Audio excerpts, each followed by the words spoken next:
Aos 29 dias do mês de março da era de 1693 anos, nesta igreja de Nossa Senhora da Luz e Bom Jesus dos Pinhais, por despacho desta petição, se juntou o povo todo desta vila, e pelo capitão dela lhe foi perguntado, e todos lhe responderam em voz alta, que lhe queria-se justiça, para com isso ver se evitavam os muitos desaforos que nela se faziam. O que vendo o dito capitão era justo. O que pediam lhe respondeu, que nomeassem 6 homens de sã consciência, para fazerem os oficiais que haviam de servir, o que logo nomearam para com o dito capitão povoador fazerem eleição. E como assim houveram todos por bem se assinarem comigo, Antônio Rodrigues Seixas, em falta de escrivão, que o escrevi. Pra você quero contar o meu sofrer, a minha dor.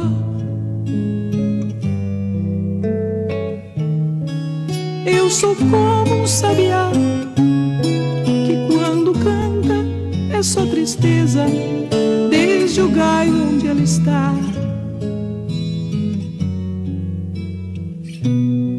Nessa viola eu canto e gemo de verdade. Localizado na região conhecida como Capão Alto, em meados do século XIX. A primeira referência à fazenda aparece no relatório da Câmara Municipal em 1862. A Fazenda Pinheirinho, eu acho que tinha o nome porque ela tinha bastante pinheiro, sabe? Tinha bastante mato, capão de mato e bastante pinheiro. Então aí que ela pegou, e na beira da estrada que vai para Umbará, tinha 2 pinheiros, que era o marco da Fazenda Pinheirinho. O primeiro era aqui, bem no colégio ali de frente de casa, onde nós morava, era o Pinheiro Grande. E o outro mais lá perto do Laramessur, perto do Bosa, que tinha, tá de Bosa, não é? Era outro pinheiro, não existia o Bosa, mas tinha o pinheiro. Então esses 2 marcos era o marco da Fazenda Pinheirinho. A família Lourenço era, na primeira metade do século, a proprietária da maior parte das terras situadas no Capão Alto. Após o falecimento de um integrante desta família, a viúva Josefa Claudino casa-se com Pedro Ferreira da Rocha, que compra boa parte das terras dos Lourenço para formar a sua fazenda Pinheirinho. Seus descendentes formam a mais numerosa das famílias pioneiras da região. Originários da Suíça, Pierre e Emmanuel Volu adquiriram terras na região em 1895 e ali desenvolveram, além da produção de vinho, o cultivo do milho e feijão, que vendiam na cidade. Antigos moradores do sítio cercado, desde 1891, os Ferreira da Cruz se instalaram na região em 1946, fundando o primeiro posto de gasolina e o hotel da região. Isaac Ferreira da Cruz administrou também o estabelecimento de Nhozinho Claudino, seu sogro. O primeiro comércio era de Nhozinho Claudino. Era onde tinha as escolas, tinha boteco, tudo, era comprador de erva mate, vinha os carretão, pousavam ali, não é? Depois que começou a BR, acabou tudo isso aí. Na década de 30, a área antes ocupada pelo Cruzeiro da Bela Vista é vendida ao Exército, que utiliza a área para invernadas e campo de provas, até 1975, quando constrói então o quartel do comando da 5ª Região Militar.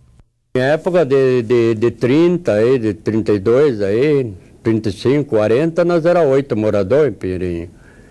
Em todo Pinheirinho, Bairro Novo, era Boa Vista, era 2 moradores, sítio cercado era 2 moradores, aí tinha a propriedade de Luiz, Lourenço, não é?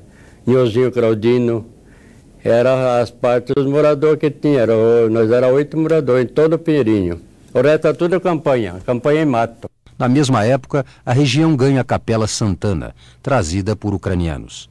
Nos anos 60, criou-se o CTG do Pinheirinho, oficialmente o primeiro do Paraná. A Fazenda Pinheirinho começou a ser loteada nos anos 50, juntamente com a abertura da BR-116, mudando definitivamente o perfil do bairro. Aí aumentou muito. Aí foi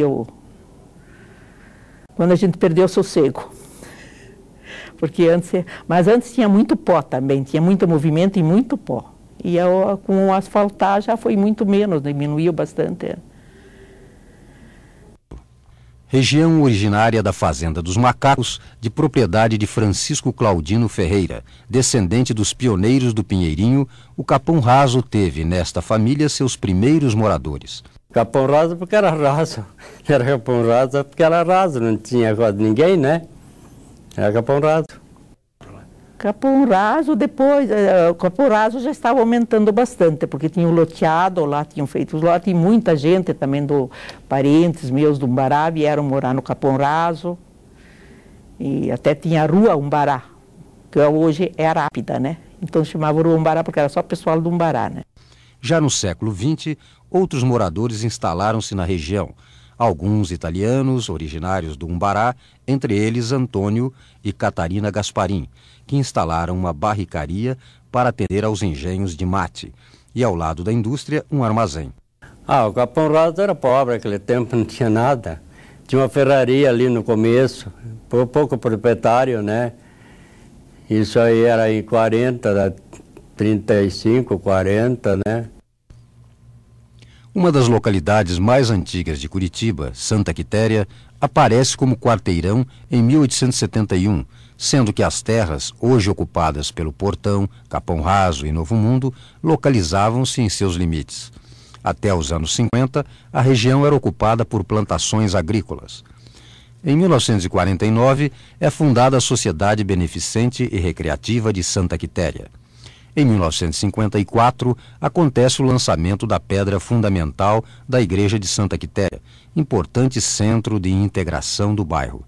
Com inclinação puramente residencial, o bairro passa a ser ocupado, incentivando a implantação de importantes centros educacionais e sociais, como a Escola Maternal Nice Braga, que funciona há 35 anos. Na Igreja de Santa Quitéria foi instalado o Pequeno Contolengo do Paraná, com o objetivo de atender a crianças deficientes.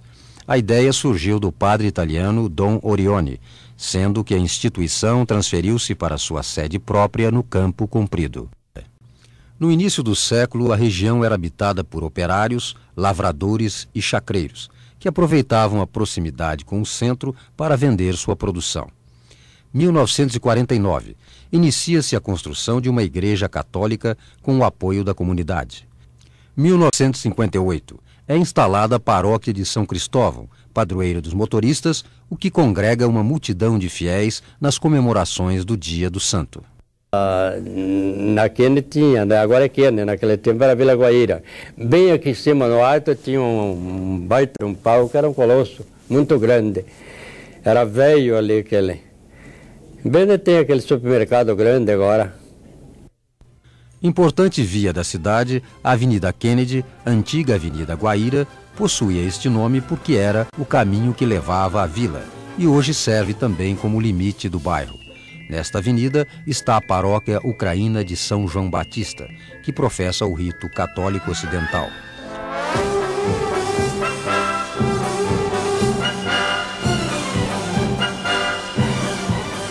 Ainda no bairro, existe a Igreja Ucraína de São Miguel, que professa o rito oriental da Igreja Católica.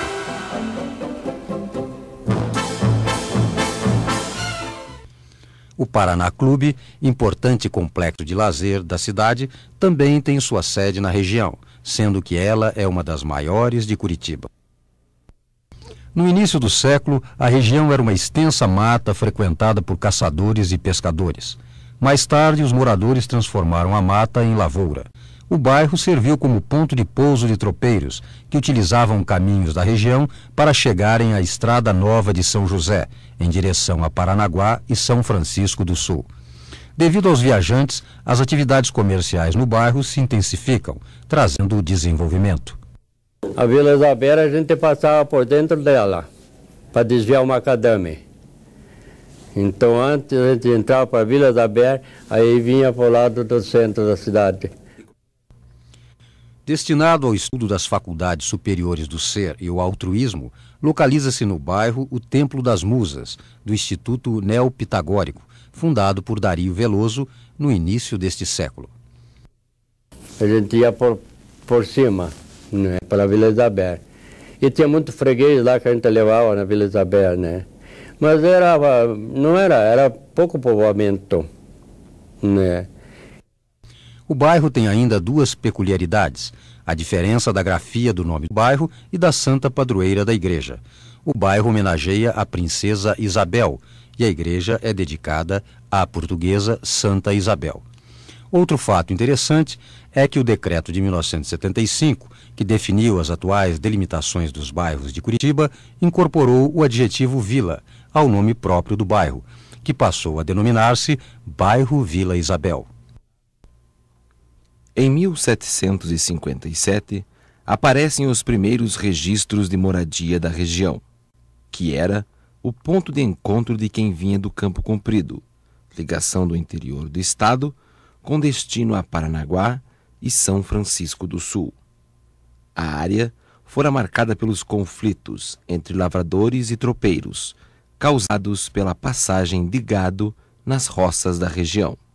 Onde tinha o do Gasparim, na entrada do Capão Raso para entrar para o portão, não é? Tinha o portão na estrada, que esse portão levantava para você passar, depois fechava. Ele existia o portão, sim. No final do século XIX, ocorre o prolongamento da Ferrovia Imperial para o interior do estado. Este grande fluxo de transporte atraiu muitos comerciantes, iniciando o desenvolvimento do bairro, que além da atividade comercial, era um centro de fabricação de barricas para o acondicionamento da erva mate. Nesta época, estava instalado na região o engenho de erva mate Leão Júnior. Lá já tinha bastante casas. Era onde começava praticamente mais as moradias, né, do portão. Que antes tinha o armazém dos Bonato e o armazém dos Gasparim. Os Gasparim que tinham um armazém grande, onde o meu pai sempre fazia compras. As compras grandes sempre eram feitas no Bonato ou no Gasparim. Em 1911, é instalada a primeira linha de bonde elétrico, em substituição aos bondes cara dura, puxados por mulas, que serviram a região durante 25 anos. A linha de bondes elétricos do Portão foi desativada em 1952, sendo a última a funcionar na cidade. Esse é o transporte. Tinha um ônibus e o bonde que vinha até o portão ali. Até quase hoje é o terminal do portão ali, é o final do bonde. A Igreja Católica de Bom Jesus, além de ponto de encontro e devoção, funcionou como aglutinador da comunidade. Este templo teve início em uma capela rústica. Em 1916, se iniciou a construção da nova igreja, que teve a sua sagração em 1928. 1950, chega à Igreja do Portão o padre João Bagozzi, patrono da Escola Imaculada Conceição, fundada em 1955. Em 1970, após a morte do padre, a escola passou a denominar-se Colégio João Bagozzi. Portão, a maioria era, na República Argentina, a maioria das casas eram ali, não é? Comércio pequeno, não é? Não existia comércio grande, era negócio naquele tempo, né? Então era pequeno o Portão, nessa época. O bairro Novo Mundo tem sua história seguindo o caminho muito próximo com o Portão e o Capão Raso.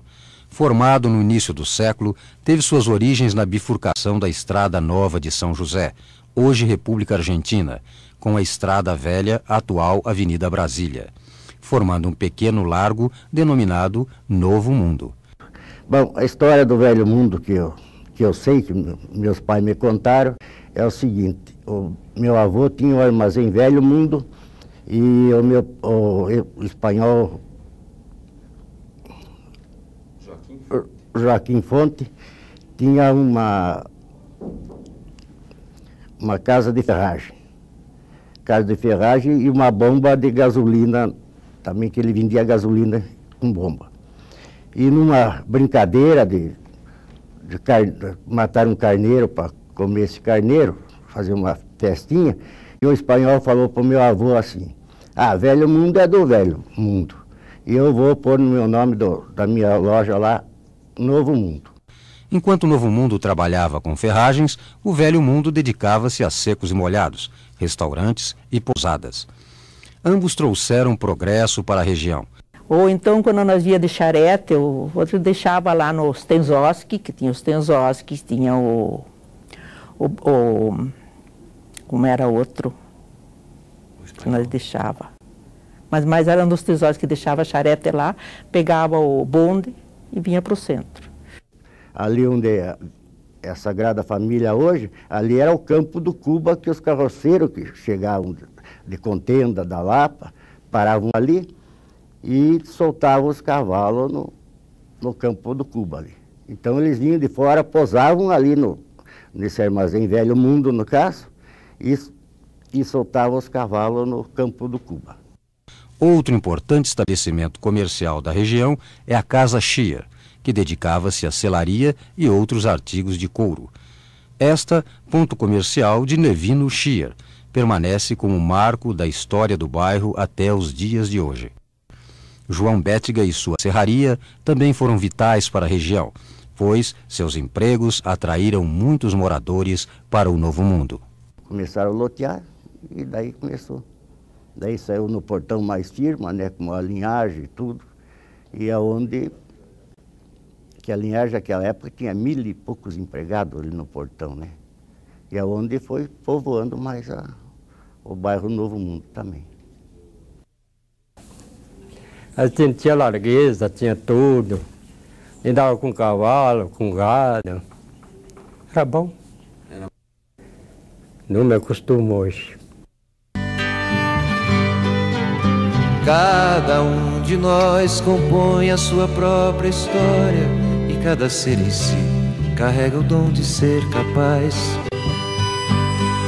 de ser feliz, conhecer as manhas e as manhãs, o sabor das massas e das maçãs. É preciso amor para poder pulsar, é preciso paz para poder seguir, e é preciso a chuva para florir. Sinto que seguir a vida seja simplesmente conhecer a marcha, ir tocando em frente. Cada um de nós compõe a sua própria história e cada ser em si carrega o dom de ser capaz de ser feliz.